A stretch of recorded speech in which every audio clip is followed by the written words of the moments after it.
നമസ്കാരം, മലയാളി വാർത്തയിലേക്ക് സ്വാഗതം. കോട്ടയത്ത് നിന്നും അതിദുഃഖകരമായ ഒരു വാർത്തയാണ് വരുന്നത്. ഇന്ന് വിവാഹം നടക്കാനിരിക്കെ യുവാവ് ബൈക്ക് അപകടത്തിൽ കഴിഞ്ഞ ദിവസം മരിച്ചു. MC റോഡിൽ കാളിക്കാവിലുണ്ടായ അപകടത്തിലാണ് കടപ്ലാമറ്റം വയലാ സ്വദേശിയായ യുവാവ് മരിച്ചത്. ഈ യുവാവിനൊപ്പം സഞ്ചരിച്ചിരുന്ന സുഹൃത്തിനെ പരിക്കുകളോടെ കോട്ടയം മെഡിക്കൽ കോളേജ് ആശുപത്രിയിൽ പ്രവേശിപ്പിച്ചു. കടപ്ലാമറ്റം വയലാ നെല്ലിക്കുന്ന് ഭാഗത്ത് കൊച്ചുപാറയിൽ ജിൻസണിന്റെ മകൻ ജിജോ ജിൻസൺ ആണ് മരിച്ചത്. 21 വയസ്സായിരുന്നു.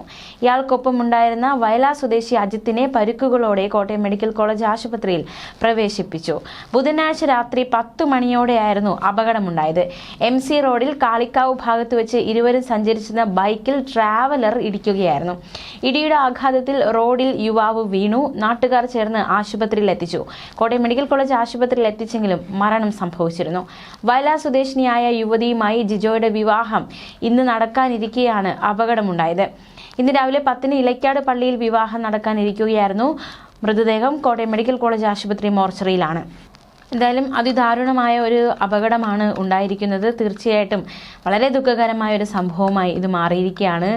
ഇന്ന് വിവാഹം നടക്കാനിരിക്കെ വിവാഹ ദിവസത്തിൻ്റെ തലേന്ന് വാഹനാപകടത്തിൽ ഈ ഒരു വരൻ മരിച്ചിരിക്കുന്നത് ഏറ്റവും വേദനാജനകമായ വാർത്ത തന്നെയാണ്.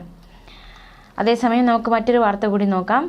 കഴിഞ്ഞ ദിവസം യുവതിയെ ചോറ്റാനിക്കരയിൽ അവശനിലയിൽ കണ്ടെത്തിയ സംഭവവുമായി ബന്ധപ്പെട്ടുള്ള കൂടുതൽ വിവരങ്ങൾ കൂടി പുറത്തു വരുന്നു. പെൺകുട്ടി സുഹൃത്തിന്റെ മർദ്ദനത്തിനിരയായി. ഇരുവരും തമ്മിലുള്ള തർക്കം മർദ്ദനത്തിൽ കലാശിക്കുകയായിരുന്നു. മാത്രമല്ല, ഇയാൾ വലിയ രീതിയിൽ തന്നെ പെൺകുട്ടിയെ ഉപദ്രവിച്ചു എന്നാണ് വിവരങ്ങൾ പുറത്തു വരുന്നത്. പ്രതിയെ ഇന്ന് കോടതിയിൽ ഹാജരാക്കും. Chottanikkara judicial first class magistrate കോടതിയിലാണ് പ്രതി അനൂപിനെ ഹാജരാക്കുന്നത്. അനൂപിന്റെ അറസ്റ്റ് ഇന്നലെ രേഖപ്പെടുത്തിയിരുന്നു. ബലാത്സംഗത്തിനും വധശ്രമത്തിനുമാണ് പ്രതിക്കെതിരെ കേസെടുത്തത്. ആക്രമണത്തിനിരയായ പെൺകുട്ടിയുടെ ആരോഗ്യനില ഗുരുതരമായി തന്നെ തുടരുകയാണ്. വെന്റിലേറ്ററിലാണ് പെൺകുട്ടി. പെൺകുട്ടിയെ ഫോണിൽ വിളിച്ചപ്പോൾ കോൾ വെയിറ്റിംഗ് ആയതാണ് ഇത്തരത്തിൽ പ്രകോപനത്തിന് കാരണമായതെന്നാണ് വിവരം. കഴുത്തിൽ ഷോൾ മുറുകിയതിനെ തുടർന്നുണ്ടായ പരിക്കുകളാണ് പെൺകുട്ടിയുടെ നില വഷളാക്കിയത്. തലച്ചോറിന്റെ പ്രവർത്തനത്തെ ഇത് സാരമായി തന്നെ ബാധിച്ചു. പെൺകുട്ടിയെ മർദ്ദിച്ചുവെന്നും ഇതേ തുടർന്ന് പെൺകുട്ടി ഷോൾ കഴുത്തിൽ കുരുക്കി ആത്മഹത്യക്ക് ശ്രമിച്ചുവെന്നാണ് പ്രതി നൽകിയിരിക്കുന്ന മൊഴി. വളരെ വേദനാജനകമായ ഒരു സംഭവമാണ് കഴിഞ്ഞ ദിവസം ചോറ്റാനിക്കരയിൽ ഉണ്ടായത്. അതായത് ബന്ധു വീട്ടിലെത്തിയപ്പോഴാണ് ഇത്തരത്തിൽ പെൺകുട്ടിയെ അർദ്ധനഗ്നയായ നിലയിൽ ദേഹത്ത് മുറിവുണ്ടായിരുന്നു, ബോധമറ്റ രീതിയിൽ വീടിൻ്റെ സിറ്റ് ഔട്ടിൽ കണ്ടത്. തുടർന്ന് ബന്ധു നാട്ടുകാർ വിവരം അറിയിച്ചു. പോലീസ് എത്തി. ഈ പെൺകുട്ടിയുടെ ആരോഗ്യനില വളരെയധികം മോശമായി തന്നെ തുടരുകയാണ്.